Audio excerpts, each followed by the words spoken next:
إن الحمد لله نحمده ونستعينه ونستغفره ونسترشده ونستهديه ونعوذ بالله تعالى من شرور أنفسنا وسيئات أعمالنا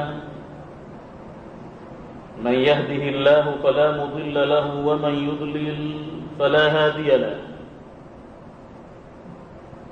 وأشهد أن لا إله إلا الله وحده لا شريك له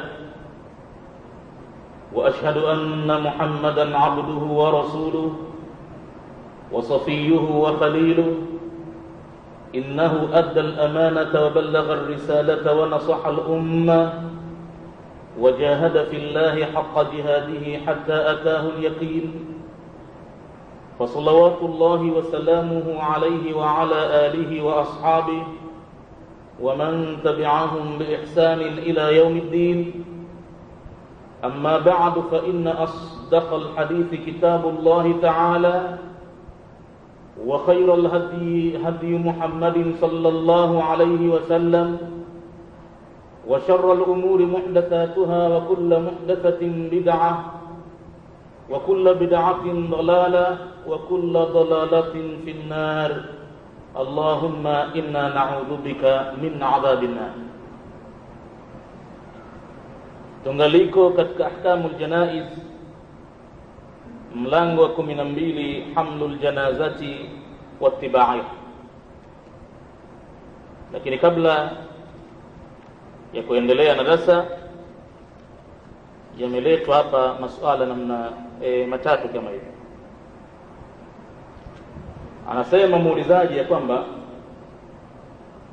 kupeleka au kushindikiza jeneza kwa rikwama au gari ni uzushi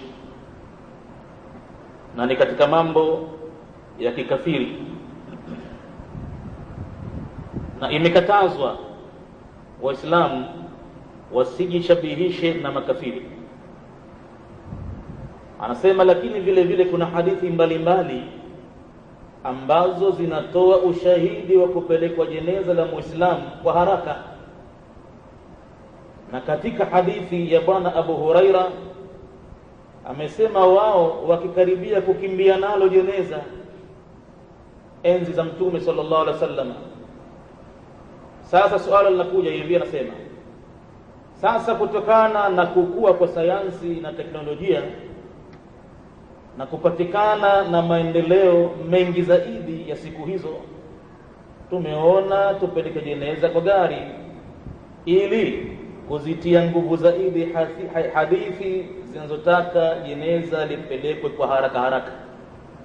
Je, kwa kufanya hivi tutakuwa na sisi tumeingia katika uzushi? Jawabu ya mkato ni kwamba ndiyo, tutakuwa tumeingia kwenye uzushi, kwa sababu dini ni chombo chake Mwenyezi Mungu ambacho kimekamilika, hakitaki ufundi au ziada ya kukua sayansi au teknolojia. Sayansi na teknolojia ni kutokana na mahitaji ya viumbe katika maisha yao, lakini chombo cha Mwenyezi Mungu kitabaki pale pale kama kilivyo. Iwache haki itawale, iwache haki iwe juu na batili iwe chini. Hata kama utanikuta mimi ndiye ninayempeleka maiti wangu kwa gari, nikifanya hivyo sivyo. Haki ni kuchukua kwa kichwa, kama tulivyozungumza hayo kwa urefu, na zikatoka dalili mpaka sababu zake zinazopelekea kwenye hatari zake. Hasara yake ni nini? Na tukataja faida ya kwenda nalo kwa miguu, kunapatikana faida gani? Na ni kwamba haijapatikana wakati Mtume hata siku moja kubebwa jeneza kwa chombo, na hivyo vyombo vya usafiri vilikuweko wakati huo, hata kama vilikuwa ni duni, lakini wanyama walikuwepo na magari yanofungwa kwenye wanyama yalikuwepo, na Mtume anazielewa na Mtume anaelewa vizuri sana alilolisema. asri'u bil janaza, alikuwa anaelewa vizuri sana kwa nini pale mtume asitumie mnyama au asifunge gari kwenye mnyama, akaonyesha hukukua kwa kwenda haraka ni hivi. Na masahaba wa mtume walielewa vizuri kauli ya mtume hiyo. Huyo bwana Abi Huraira aliposema kwamba sisi tulikuwa tunakurubia kwenda nalo mbio, basi wakati huo na wao wanyama wanao na magari ya kuyafunga kwenye wanyama yapo. Lakini kwa kule kuelewa kwao hadithi ya mtume ile maana yake nini? Maana yake pale asri'u bisairi ni kwenda nalo kwa miguu. Kule kwenda nalo kwa miguu ni katika namna ya dini, ni katika namna ya ibada. Hakuna haja ya kujitia pambani, hakuna haja ya kujiona kwamba tumetakasika, hatuna makosa. Makosa tunayo. Tulipoyachukua makaburi tukayaweka nje ya miji, halafu tukafanya usafiri, makosa tunayo. Hata kwamba utaniona mimi namchukua maiti wangu kwa mutukari, itakuwa sina la kufanya. Sio kwa sababu hivyo ndo ndivyo, ni makosa. Nataka maghfira kwa Mwenyezi Mungu atusamehe na atuwezeshe kurejea nyuma tena katika jambo lilokuwa ndilo.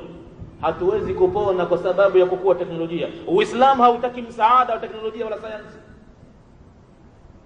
Uislamu hauhitaji teknolojia wala sayansi, bali Uislamu unasapoti sayansi, unahitaji sayansi kwa manufaa ya viumbe, lakini ndani ya dini yenyewe itabaki al-yawma akmaltu lakum dinakum, leo nimekamilisha dini yenu, wa atmamtu alaykum ni'mati, na nimetimiza juu yenu neema yangu, wa raditu lakumul islam dina, na nimekuwa radhi kwenu nyinyi Uislamu hivyo namna alivyoufikisha mtume, mimi nimekuwa radhi hivyo ndivyo. Na katika aliyoyafikisha mtume ni kwenda nalo jeneza kwa miguu na makaburi kuwa ndani ya mji. Hilo ndo ndilo Mwenyezi Mungu radhi nalo. Kinyume na hayo Mwenyezi Mungu hayuradhi nayo. Swala lake la pili nasema hivi, hadithi ya mtume sallallahu alayhi wasallam inakataza jeneza kufuatwa na moto au sauti yoyote. Je, wakati wa kuzika wale wanaosema bismillahi walhamdulillahi wa ala millati rasulillahi ni sheria au hapo panyamazwe au tufanye nini?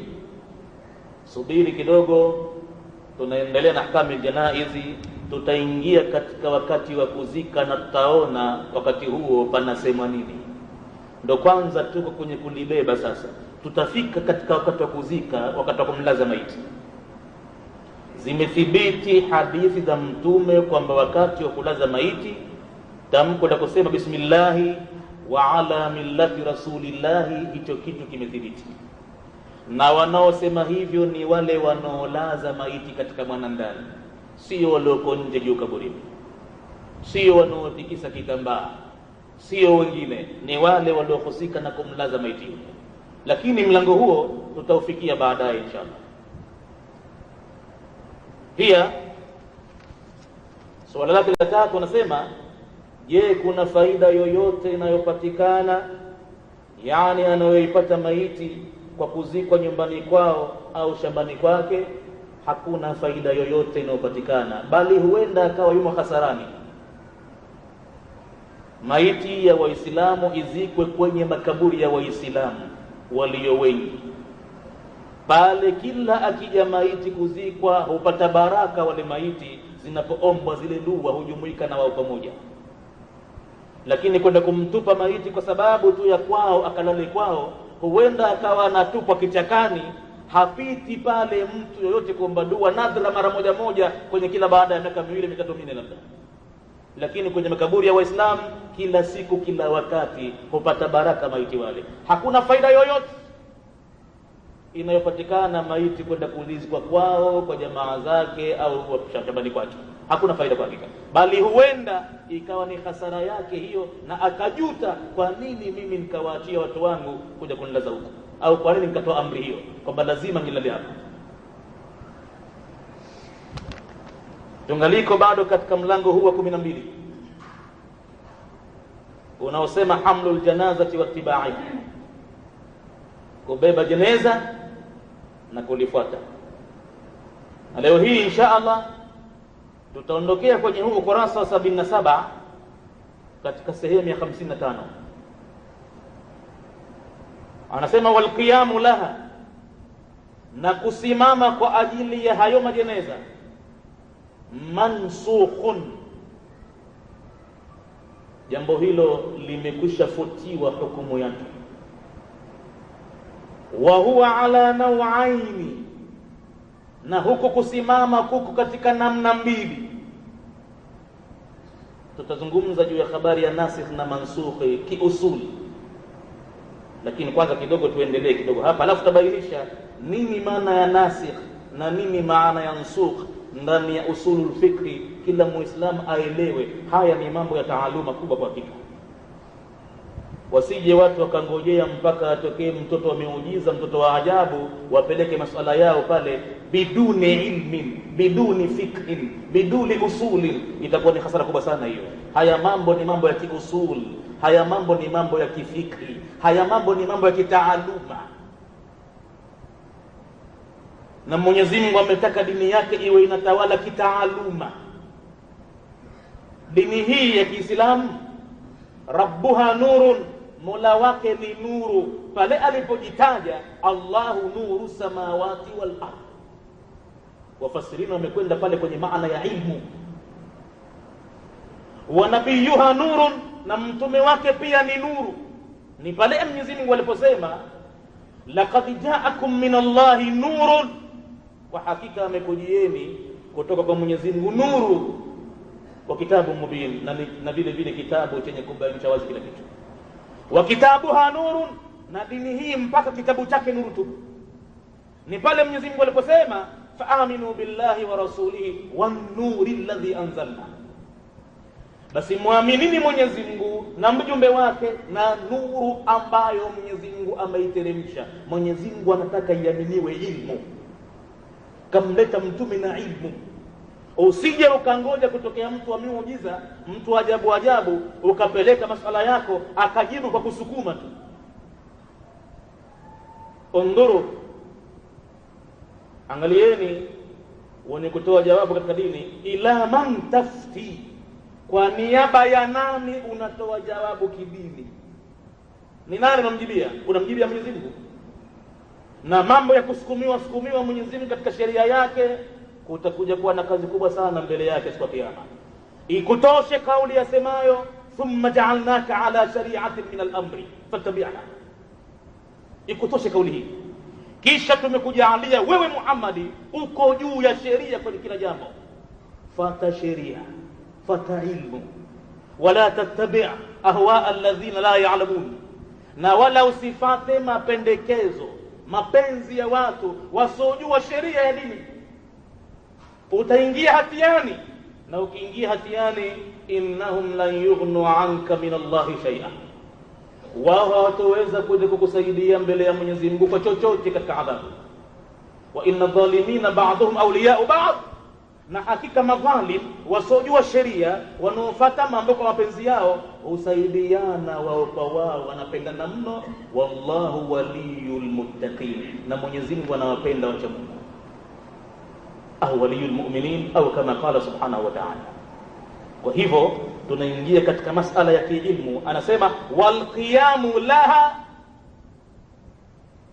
na kulisimamia jeneza, mansukhun, ili kuwepo sheria wewe unaoliona linapita mbele yako au wakati linazikwa, basi usimame. Sheria ilikuwepo hiyo, baadaye mansukhun ikafutwa. Wala usije kumuona mtu amekaa kitako wakati jeneza linapita ukaja ukasema kwamba khabisi mtu ana yule, hata imani hata maiti anapita mbele yake, no, hajashtuka bado. Pengine anajua mambo ya taaluma mwenzako, pengine huyo ni bahari, anaijua usulul fiqh barabara, na anaijua hukumu ya kusimamia jeneza kwamba imekuwa mansukh. Wa huwa ala nawaini, na huku kusimamia jeneza kuko namna mbili. alifun qiyamul jalisi idha murrat bih, ni kisimamo cha mtu aliyekuwa amekaa kitako pindi linapopitishwa jeneza hilo mbele yake. Alikuwa akakaa pahala anazungumza na wenzake, mara likawa linapita jeneza. Sasa kuna kusimama katika hali kama hiyo, kwanza kutoa heshima kwa Mwenyezi Mungu kwamba amefanya uwezo mkubwa sana kumzibia mmoja katika viumbe pumzi, leo hatikisiki, anakwenda kufukiwa kwenye shimo, waliobakia hai pale, iko kutoa heshima zao maalum kwa Mwenyezi Mungu. Hukumu hiyo ilikuwepo. Baun bi wa qiyamul mushayyi'i laha, na kisimamo cha yule mwenye kushindikiza hilo jeneza, inda intihaiha ila alqabri, wakati wa kulifikisha jeneza hilo kaburini, hatta tudha, akabaki amesimama mpaka yule maiti akawekwa ala al-ardhi, juu ya ardhi, au jeneza likawekwa chini, au maiti akamaliza kuzikwa. Wadalilu ala dhalika, na dalili juu ya kwamba jambo hilo limekuwa mansukhun, hadithu aliin, ni hadithi ya Sayyidina Ali ibn Abi Talib radhiyallahu anhu, Mwenyezi Mungu amwiradhi naye, walahu alfadhun, na hadithi hiyo ya Sayyidina Ali imekuja kwa matamshi namna kwa namna, imekuja kwa riwaya zenye matamshi namna mbalimbali.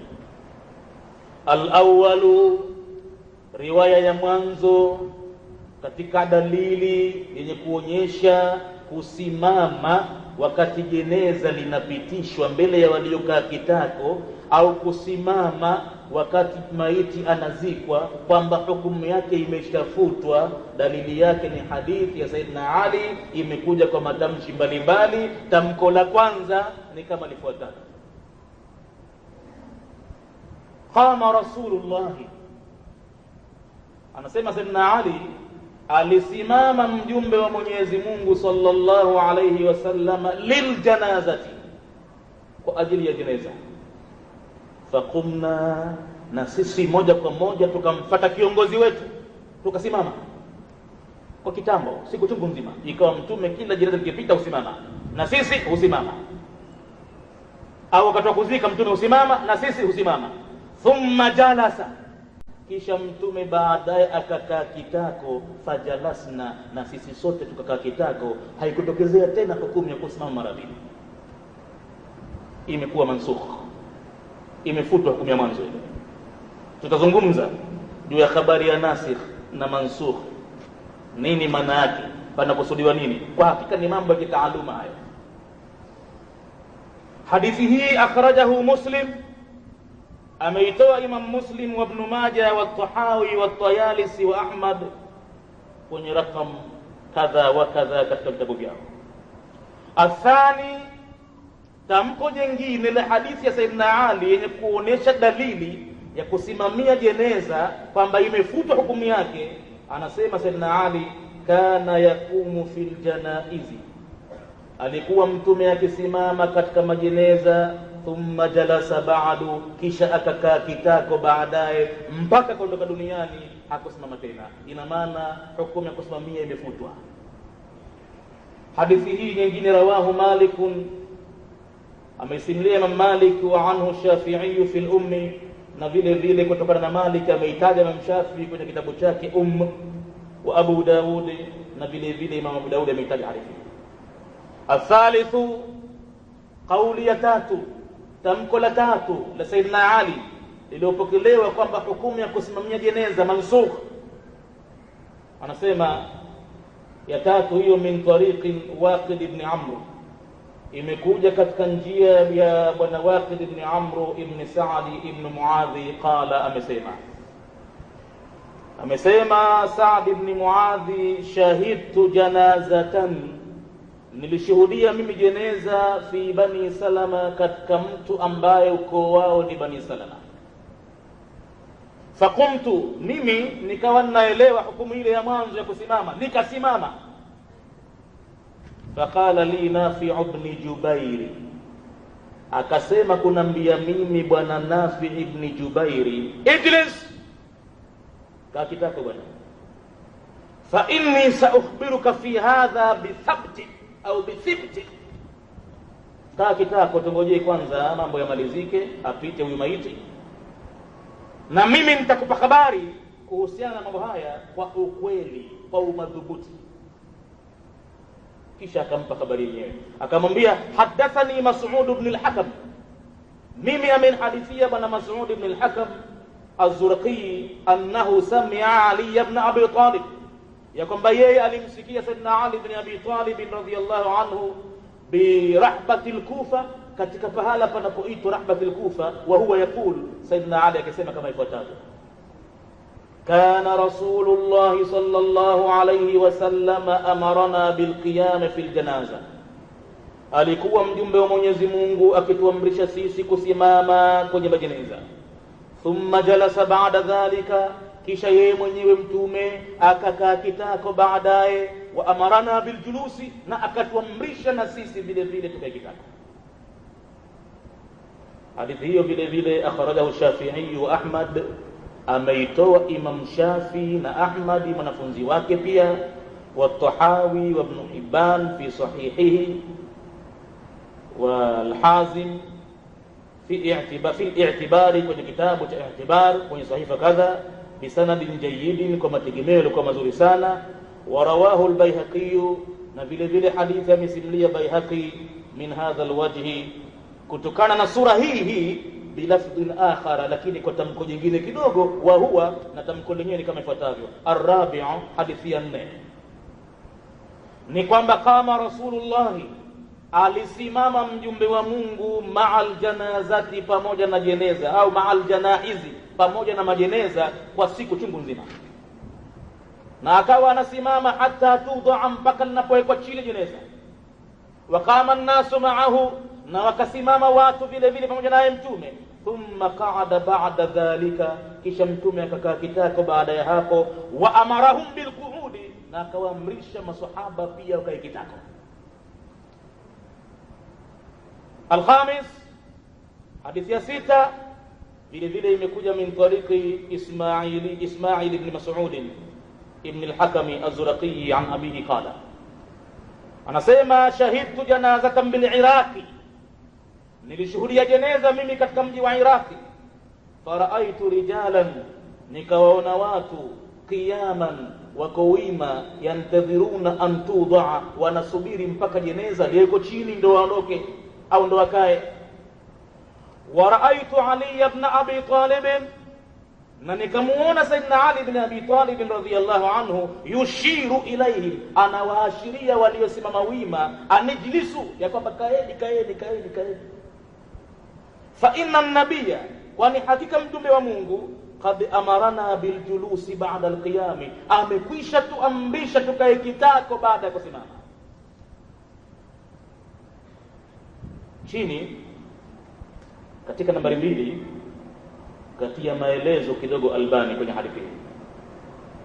Anasema Albani, qultu, hapa mimi nimesema, maneno yake mwenyewe Albani, hadha lafdhu, tamko hili la hadithi hii ya 5, walladhi qablahu, na ile hadithi iliyoko nyuma yake, sarihani, matamko yake yamekuja kwa uwazi kabisa,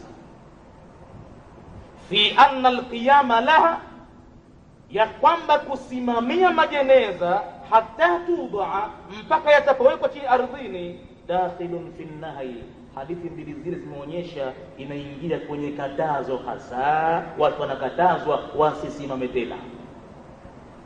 Wa annahu mansukhun, na kwamba hukumu hiyo ya kusimama imeshafutwa.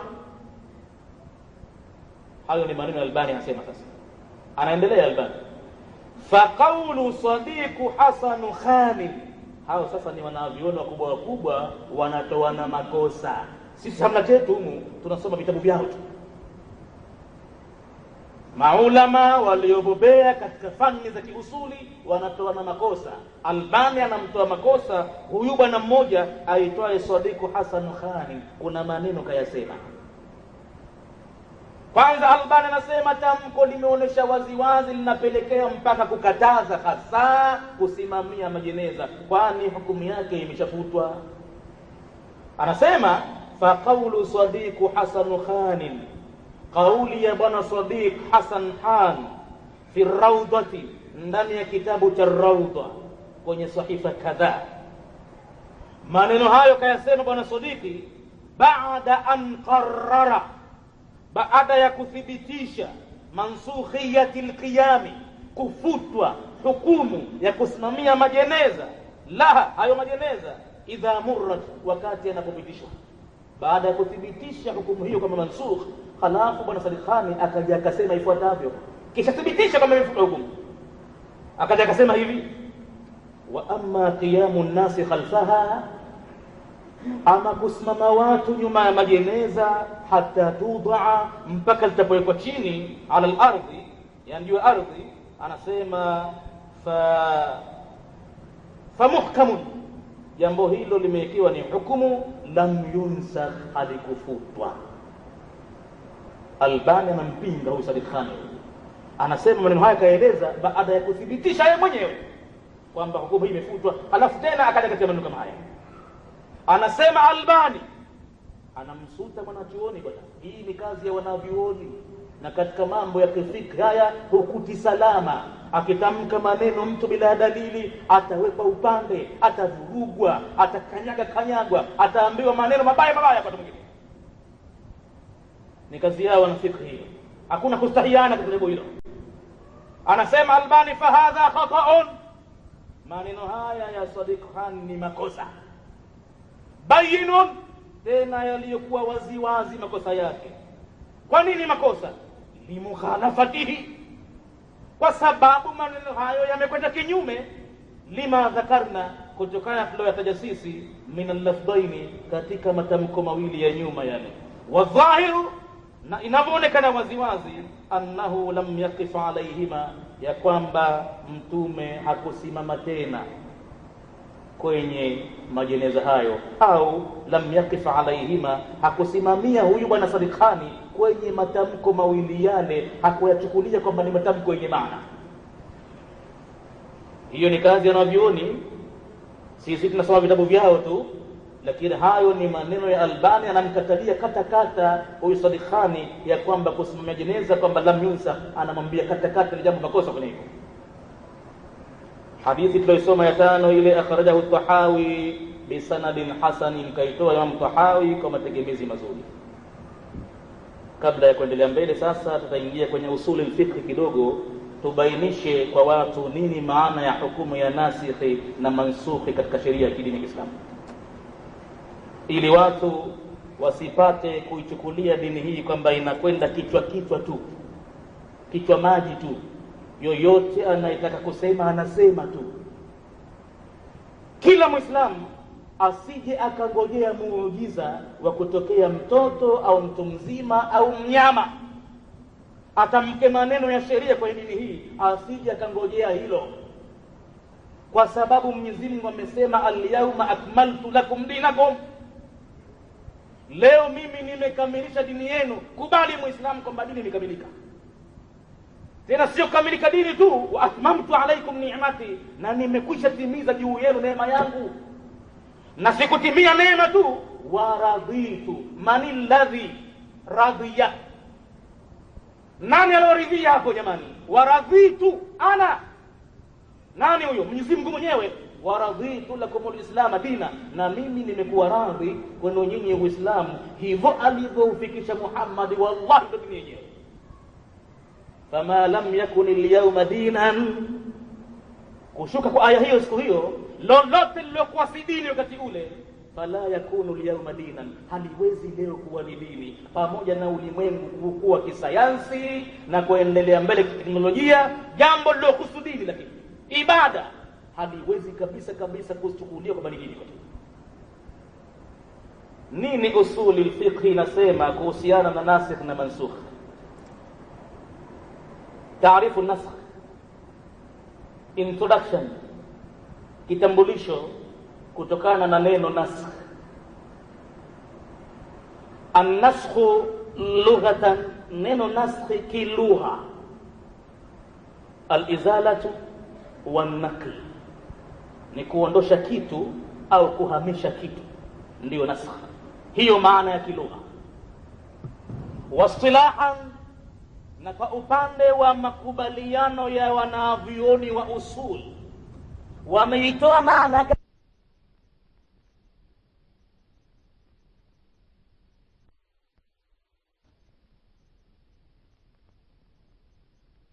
mambo ya dini. Wamekuja na kauli moja ya pamoja katika maana ya kuweka naskhi. Maana yake nini? Katika upande wa kiusul wamesema huwa raf'u hukmin shar'iyyin, ni kunyanyua hukumu ya kisheria, bihukmin shar'iyyin, kwa kuweka hukumu nyingine ya kisheria, bihukmin shar'iyyin akhara mutaakhirun anhu, lakini hiyo nyingine iliyokuja lazima iwe imeteremka mwisho kuliko ile ambayo ni ya mwanzo iliondoshwa. Lazima iwe hivyo, isije ikawa kinyume chake, isije ikawa yenye kufutwa ni ile ya mwisho na halafu inayofuta ikawa ni ya mwanzo. La, hapo itakuwa sivyo. Lazima iwe imekuja aya baadaye, au kauli ya mtume imekuja baadaye, siku za baadaye tasema maneno mengine. Hiyo ndiyo introduction ya maana ya naskhi kilugha, na kwa upande wa makubaliano wanavyuoni. Mithaluhu, mfano wake ulio hai kwenye Qur'ani al-Karim kuonyesha nasikh na mansukhi ipo. Anna al-khamra fi surati an-nisa'i, ulevi uliotajwa katika suratu an-nisa'i aya nambari 43, nusikhat bil ayati allati fi surati al-Ma'idah, hukumu yake aya ile imekwisha futwa kwa aya nyingine nambari 90 katika suratul Maida, na takriban aya hiyo imekuja baadaye kama wanavyokubaliana maswahaba na waislamu wote. Hukumu ya mwanzo ilikuwa nini katika ulevi kabla ya suratul Nisa'i? Katika sura al-Baqara, wa yasalunaka 'anil khamri wal maisir, ilikuja aya wanakuuliza kuhusu habari ya ulevi na kamari. Vitu hivi vipi hivi? Imani imeshaingia kwa Waislamu, wanaulizia uovu, mbona wanajiona wanapotoka? Ilibidi wamuulize mtume wa Mungu, mbona imekuwa hivi? Hii habari ya ulevi na kamari hamna madhara yote kidini hii, sawa sawa sisi? Wakati huo pombe ni maji ya kunywa, ni kitu ambacho mtu akilewa halali kabisa, hana dhambi, ni kama anakunywa maji ya kunywa tu au soda tu. Walipouliza swala hili, Mwenyezi Mungu akamwambia mtume wake, qul, waambie, fihima ithmun kabirun, ndani ya viwili hivyo kuna madhara makubwa, wa manafi'u linnas, na iko faida ndogo kwa watu. Lakini kabla ya kukomea kwenye faida ile, aya ikaendelea, wa ithmuhuma akbaru min naf'ihima, na madhara yake makubwa zaidi kuliko manufaa yake. Ikaachwa pombe kwa ni halali vile vile, lakini wenye hikma na busara wakazingatia Mwenyezi Mungu mtukufu anatambua kwamba madhara yaliyomo humu ni makubwa kuliko manufaa yake. Kuna baadhi ya watu wakaamua kujitenga nayo pombe. Kumbe ninajitabisha bure kwa kutumia kitu ambacho madhara yake makubwa zaidi kuliko manufaa yake. Ya nini kuendelea na balaa hili? Siku zote binadamu tabia yake kimaumbile huwa hafanyi jambo ila anajua lina faida na yeye. Hii ni tabia ya mwanadamu aliosalimika akili yake na kuathiriwa na mental case. Akiwa mzima akili yake, siku zote anafanya jambo ambalo lina maslahi na yeye, lina faida na yeye popote alipo. La kama ni mpuuzi, akili yake imeharibiwa na mental case, au moyo wake umeshachovwa matamanio ya nafsi, shetani amekaa juu yake, Ibrahim huwa haioni yeye kwamba nilifanyalo lina faida na mimi, au hapa ninapotaka kwangu bure.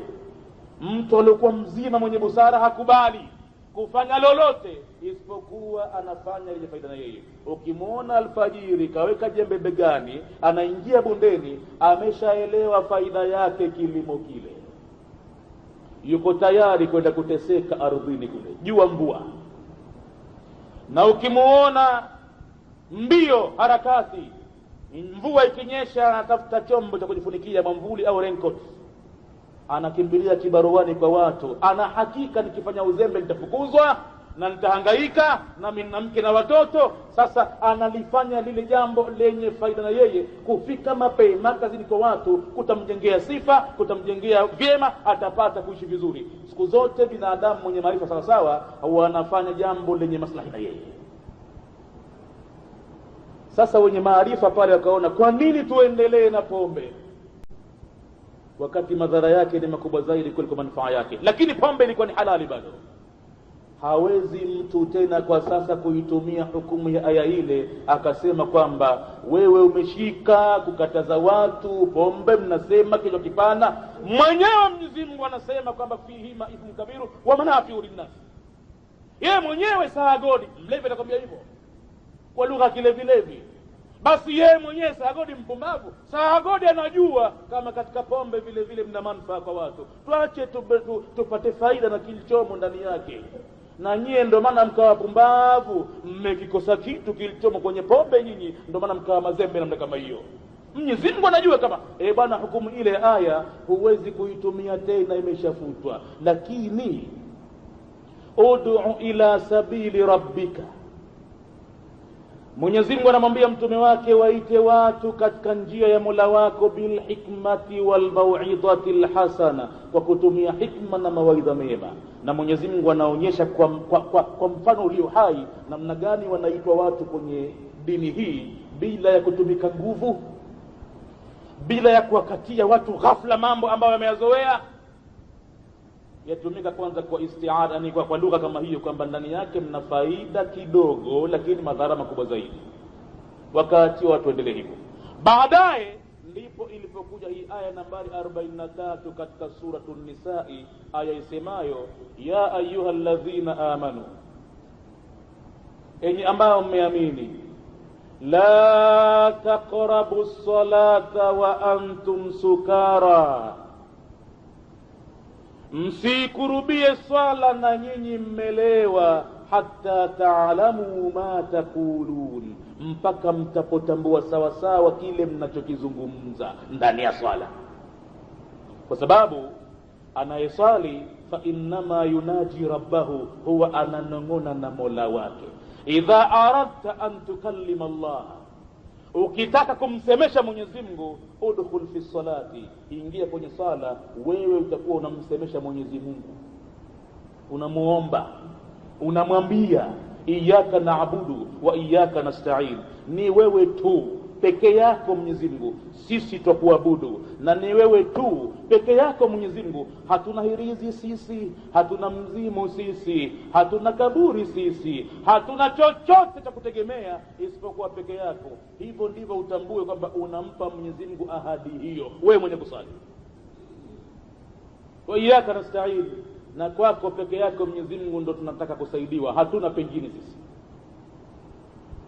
Mpaka uelewe nini unasema. Na hapo ndo maulama wakafasiri neno ulevi katika aya hiyo, si pombe peke yake, bali kila chenye kumfanya mtu asielewe nini anafanya ndani ya sala, hukumu yake amelewa naye vile vile. Ima amelewa pombe ikamfanya haelewe anasema nini, ima amelewa ujinga, hajui hata Qur'ani maana yake nini, yupo tu kwenye swala pale anangojea wakirukuu atarukuu.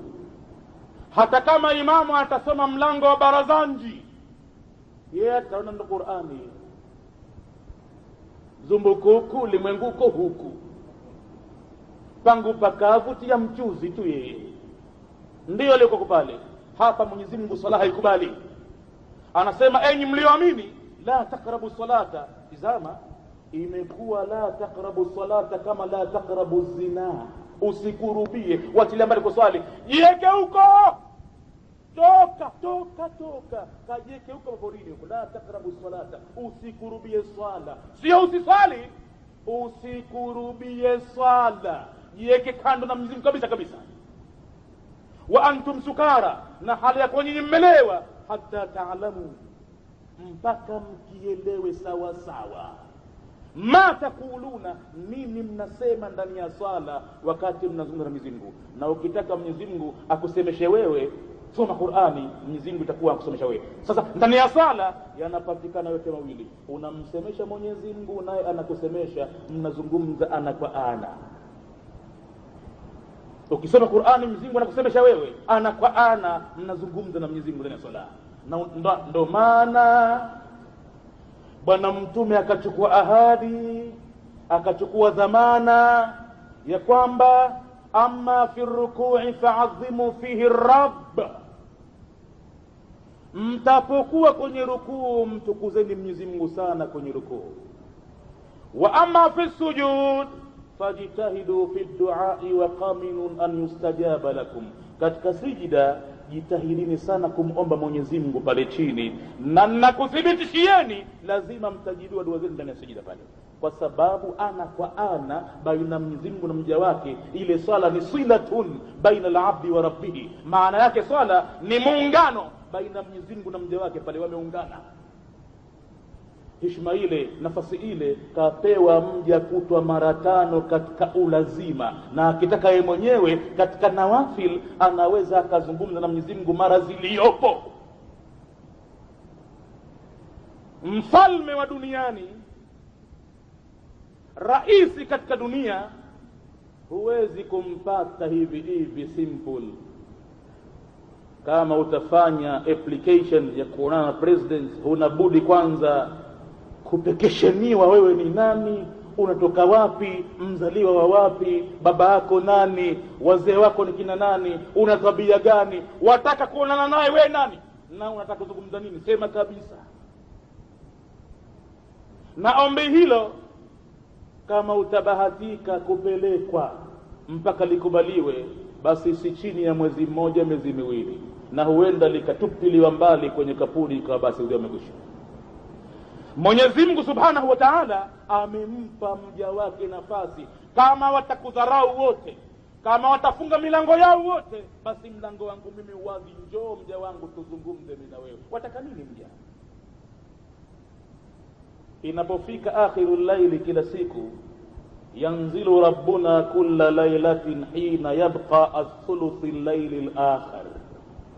Mtume anasema huteremka Mwenyezi Mungu Mola wetu kwa namna ambayo yanzilu nuzulan yaliku bijalali, anateremka uteremkaji ambao unalingana na ule utukufu wake Mwenyezi Mungu. Hakuna haja ya kufasiri hapo kwamba labda malaika wake, labda ilmu yake. Hivyo ndivyo mtume wa Mwenyezi Mungu kinywa chake kimetamka yanzilu rabbuna, unabudi kusema yanzilu rabbuna. Mtume anajua zaidi maana yake maneno yake. Anapoteremka hina yabqa thuluthul layli al-akhir, wakati unapobakia thuluthi ya mwisho ya usiku, fayakulu, Mwenyezi Mungu huwa anasema wakati ule, man yad'uni fa astajibu lahu, yuko wapi anoniomba mimi saa hizi nipate kumuitikia? Man yad'uni, nani anayeniita mimi? Fa astajibu lahu, nipate kumjibu. Man yasaluni fa u'tiyahu, nani ananiomba haja nimpe? Man yastaghfiruni fa aghfir lahu, nani ananiomba msamaha kwa maovu aliyoyafanya kupindukia mpaka, niko tayari kuyafuta saa kama hizi pia, kama hatorejea tena. Hiyo ni nafasi Mwenyezi Mungu amempa mja wake, na naam, nafasi hizo zipo, zimetolewa. Basi mtu anafika mpaka kufika kaburini hajaonana na Mola wake katika nafasi hiyo ya kuswali. Wa na'udhu billahi min dhalik. Mwenyezi Mungu atulinde na hayo, na wale ndugu zetu wa jamaa zetu, wazee wetu, Mwenyezi Mungu awafikie uongofu. Ikiwafika nidaa hii, wafahamu kwamba wamepoteza nafasi yenye thamani kubwa walipojifukuza kwa Mwenyezi Mungu, wakajiweka kando, wakajiweka hawana haja naye, na hali ya kuwa yeye Mwenyezi Mungu anawakaribisha, anawafasi. Lakini pamoja na kurba yote hiyo, la taqrabu salata, msikurubie sala wa antum sukara, na hali ya kuwa nyinyi mmelewa. Sasa ulevi hapo una maana nyingi. kuna ulevi wa pombe na kuna ulevi wa kupenda dunia. Mtu ataipenda dunia mpaka ndani ya swala imekuwa hayupo, yuko mpirani, mechi ishaanza, na kwa hivyo hakuona mwanzo imeanza vipi, nafasi imekuwa kukaa kule itakuwa hakuna, sasa imekuwa imamu anatuchelewesha, pale imekuwa hayupo kabisa, yuko kama udhi tu pale. Kalewa mwenye kuswali, amelewa dunia. Na mwingine amelewa matamanio ya nafsi yamemchukua mpaka kule kuswali imekuwa ni dhiki iliyopita, mpaka hana nafasi nayo, na kama ataingia kwenye swala basi ni kulipua tu, anasubiri jua karibu ya kuzama pale apate kupiga chapu la asiri mara moja, halafu pataadhiniwa magharibi, imekuwa kapiga mbili pamoja, udhia umekwisha. Matamanio ya nafsi yamekuwa hana nafasi hata ya kumdhakiri Mwenyezi Mungu vyema. Huyu naye pia kalewa matamanio ya nafsi vile vile. Mwingine kalewa pumbao, upuuzi. Na ndio maana qad aflaha almu'minuna alladhina hum fi salatihim khashi'una walladhina hum 'anil lagwi mu'ridun. Wamefaulu waumini ambao ndani ya swala zao wanakuwa wanyenyekevu na ambao mambo ya upuuzi wanajiepusha nayo. Na katika upuuzi bwana mkubwa sana ni tumbaku, hii sigareti, upuuzi mkubwa sana. Tumbaku hii sigareti katika jumla ya upuuzi wake inamfanya mtu asiweze kuchukua hata muda wa kuzungumza na Mola wake, ila anaghasika kwenye akili, kuna wadudu wanakorokocha. Sasa imekuwa na hamu ya sigareti kiasi ambacho khushui hana tena kwenye sala, na huenda akaweka uvutaji karibu na kuingia kwenye swala, sheti mikupuo miwili mitatu ya nguvu ipatikani pale, halafu ndio ingia kwenye swala. Mkupuo wa kwanza, mkupuo wa pili, mkupuo wa tatu, na moshi pengine ustolewe, umezwe. Hapo ndo kidogo atachukua mtu kustarehe ndani ya swala. Hakufanya hivyo hana starehe. Na hata kwenye siyam vile vile, adhana inaadhiniwa kwa maana jua limekuchwa, ni ruksa watu kula wakati ule. Basi wengine tayari ushaka standby tokea robo saa kabla, mkono mmoja una sigara na mkono mmoja una kibiriti, kutwa nzima kataabika, maskini, njaa, kiu, kajizuilia mengi, anakuja kuispoil ibada ya funga kwa dakika zile 2-3 pale kwa moto wa sigara. Ile ni sumu, ile ni sumu ya kumharibia mtu kila kitu chake. Pale ni wakati muhimu, wakati muhimu sana pale. Wakati ule mtu anataka kuonja riziki, jua limekutwa, ni muhimu sana sana sana sana. Thalathatun la turaddu da'awatuhum, watu watatu dua yao hairejeshwi. Katika watatu hao akiwemo as-saim, yule mfungaji, inda fitrihi, pale anataka kufutari, pale akimuomba Mwenyezi Mungu jambo, basi kun fayakun. Ikiwa amethibiti katika falyastajibu li waliyu'minu bi, pale akiombacho kimejibiwa.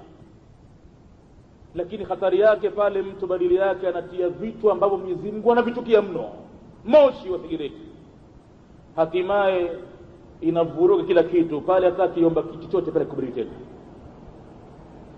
Na mtume pale ndio akitafuta kitu kitamu pale, mtume ndio akihimiza mtu apate tende pale futarie, akikosa maji apate tena. Akasema fa innahu tahurun, hayo maji ni yenye kutahirisha, yatasafisha mambo. Kuna siri kubwa sana ya maji na tende wakati mtu amekaa muda mrefu hajala kitu. Iko siri kubwa sana. Wanasayansi sasa wameyaendea deep mambo haya, wamegundua mambo makubwa mno kuhusiana nini kimo katika tende.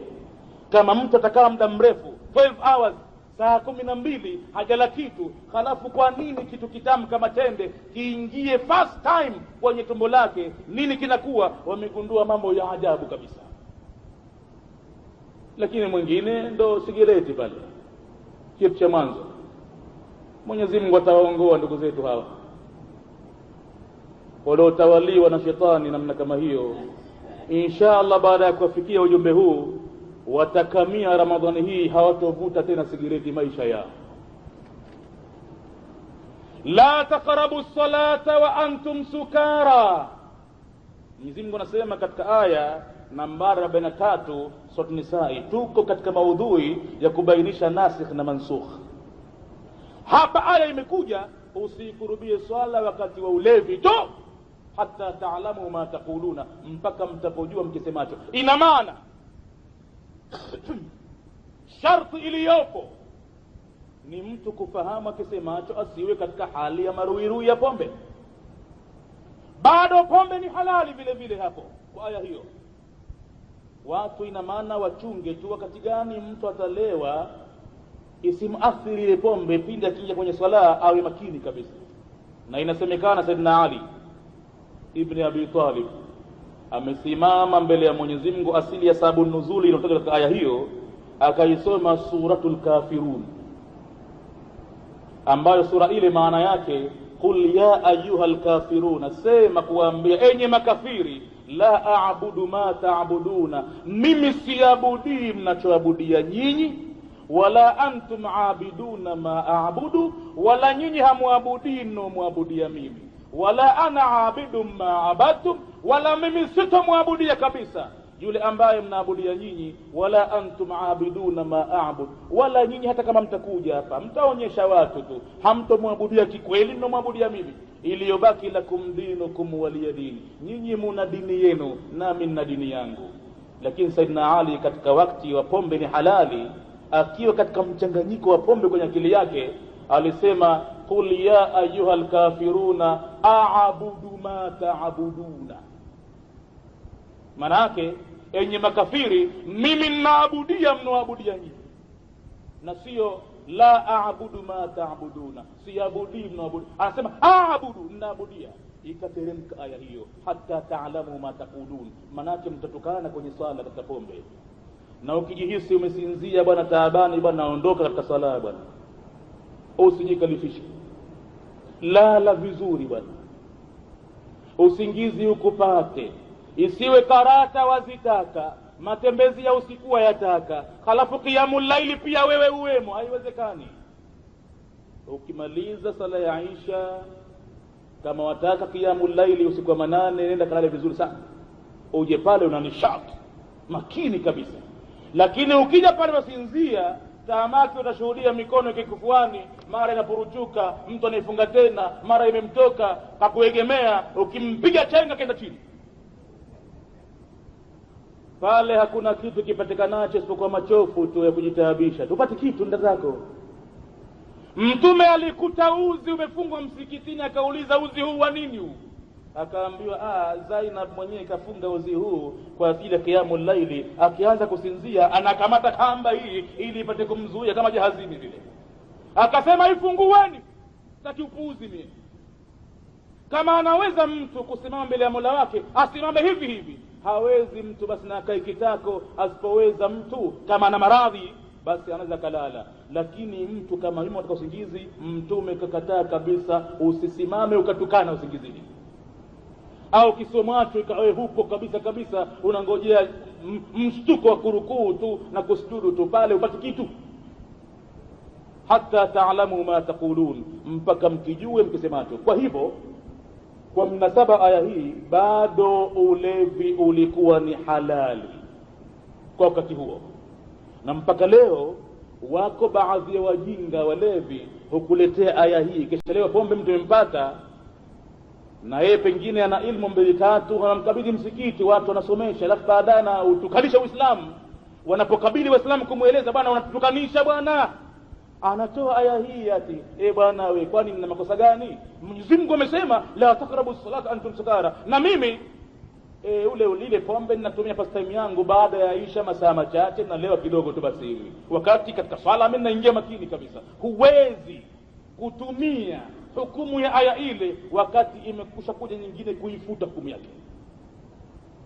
Aya iliyofuta hukumu ile ni aya nambari 90 katika suratul Maida. Mwenyezi Mungu anasema sasa, ya ayyuhalladhina amanu, vile vile enyi mlioamini, innamal khamru, hakika ya ulevi umewekwa mwanzo, wal maisiru, na kucheza kamari, hatari yake ni kubwa zaidi kuliko ulevi hiyo kamari, kwa daraja mambo yanakwenda. Wal ansabu na kuabudia masanamu au chochote ambacho si Mwenyezi Mungu, mtu akikiita kile na kiabudu na kiomba, hatari yake ni kubwa zaidi kuliko kamari, kuliko ulevi, inafisiri ndani ya moyo. Wal azlamu, na kupiga ramli, hiyo tena ndo haisemeki hatari yake kuliko kuabudia masanamu, kuliko kamari, kuliko hata ulevi. Kupiga ramli ni katika hatari iliyokuwa kubwa zaidi, inakufisidia kabisa imani kwa Mwenyezi Mungu, na unampa madaraka kiumbe wa Mwenyezi Mungu kumfanya naye ni Mungu, anajua ilmu ghaibi. Kosa lake ni kubwa zaidi. Unapomwendea mtu, mwanangu ndo ataka kuoa, basi tuvutie nyumba.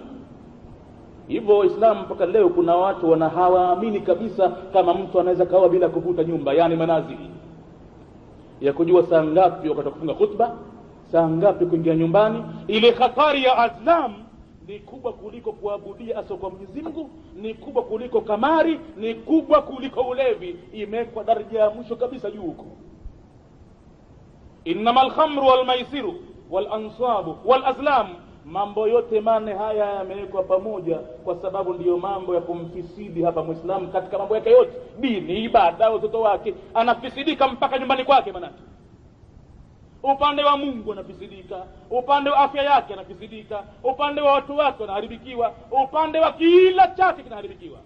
Rijisun ni uchafu, najisi, min amali shaitani, ni katika vitendo vya shetani. Amri iliyopo sasa ya kutawala, iliyofuta hukumu zote, kule kwenye manafi'u linnasi na kule kwenye la takrabu salata wa antum sukara. Sasa amri iliyopo, fajitanibuhu, epukaneni na ulevi na kamari na kushirikisha Mwenyezi Mungu na azlam. Fajitanibuhu, jiepusheni na mambo hayo. Na ijtinab aqwa min at-taharimi, inzito zaidi kujiepusha kuliko jambo kwamba ni haramu tu. Pengine jambo limeharamishwa lakini linakuwa ni halali katika baadhi ya mambo mengine. Mnyama akifa ni haramu kuliwa tu, lakini ngozi yake bado inaweza kutumiwa katika viatu, katika mambo mbalimbali, ni halali ngozi yake. Kitu kinaweza kuwa ni haramu lakini kikawa ni haramu katika baadhi ya mambo na kikawa ni halali baadhi. Lakini fajitanibuhu, hakuna kusema katika baadhi ya mahala mtoto anaumwa anataka apate brandi kidogo, hakuna tena katika ulevi. Ina maana binafsi yale manufaa kumbe yalikuwa hayamo, yale manufaa yalikuwa hayamo, ila ilitumika hikma tu kwa Mwenyezi Mungu. Maana watu katika ule imani zao ndo kwanza wanaingia katika dini. Kule Maka hakujateremshwa sheria yoyote, watu walikuwa wanafunzwa imani tu. Alipofika Mtume Madina ndo zikaanza kidogo kidogo sheria pale. Sasa kwa wakati ule kama zingekuja aya mikakati ikawavunjia watu ulevi ule, pengine watu wangertadi, wangerudi nyuma. Watu walikuwa Waislamu wazuri kabisa, wangeidhania vibaya dini, wangemdhania vibaya Muhammadi, wakawa wamepewa nafasi kidogo katika baadhi ya mambo yao. Ilipoteremka aya hii, Waislamu wakati ule walipoelewa kwamba imekuja hukumu ya kuondosha hukumu ya awali, basi Madina ilikuwa ikinuka pombe. Manake makasiki watu walikuwa nayo ndani kwa makasiki,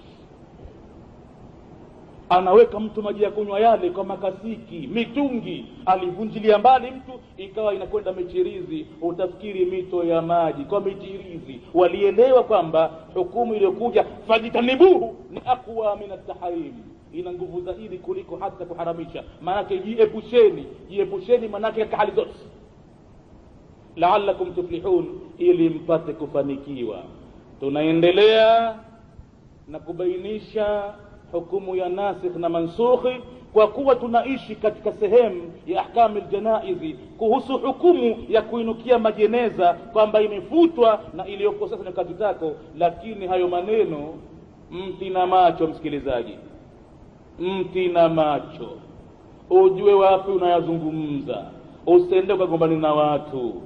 Ud'u ila sabili rabbika bilhikmati walmau'izati alhasana. Narejea tena kukwambieni, katika pahala ulipodharauliwa Uislamu kwamba si dini yenye maana, katika pahala aliposutwa Mtume akaambiwa hukusema kweli, hukufikisha, ni katika mambo ya jeneza.